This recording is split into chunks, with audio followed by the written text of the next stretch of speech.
The game of golf. It has given people of all backgrounds and ages great joy and enduring memories. Clean, crisp drives. The perfect approach shot, all capped off with a birdie putt. An adventure on which we love to embark with friends and family. We're so focused on our next shot that's easy to forget.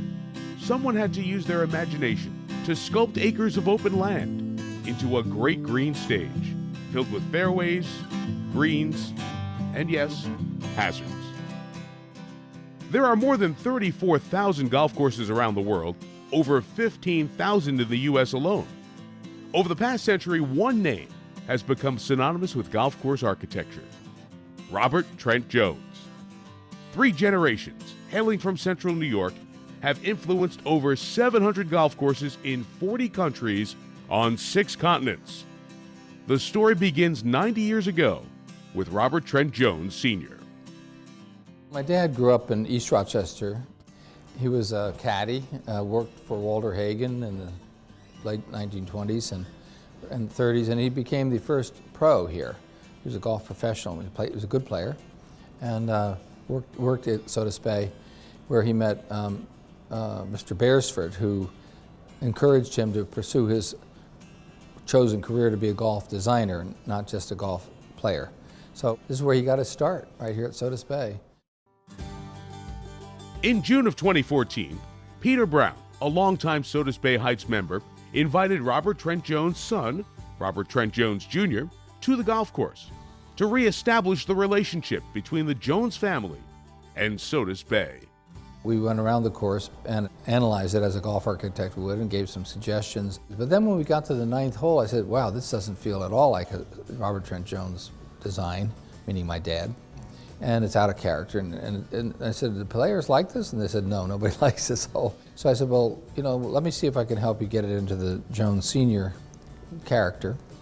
And I came in here and I asked for a pencil and paper, and I sketched out a green. It took me about an hour to think it through. And then we went out and looked at it on the site, and voila, they said, yeah, that looks pretty good. To have him actually walk across the green and say, wow, this isn't fair, this isn't how it should be, and to offer to redesign, rebuild, restructure was a pretty special thing. 1 year later, on May 16, 2015, Robert Trent Jones Jr. returned to Sodus Bay Heights as the honored guest at the 6th annual Robert Trent Jones Reserve Cup. RTJ Jr. dedicated his redesign of the 9th green and opened the green for play. Sodus Bay itself is kind of a hidden gem. It's an area of the country that when I come back to, I feel at home with. In addition, at the U.S. Open in June of 2015, that course, which I designed, will be the first original golf course to be so honored by our national championship since my father's work at Hazeltine in 1970. So there's been a 45-year hiatus between a purpose-built original course for our national championship. And on that weekend would have been my father's 109th birthday on Open Saturday, and on Open Sunday it's Father's Day, so he'll be there.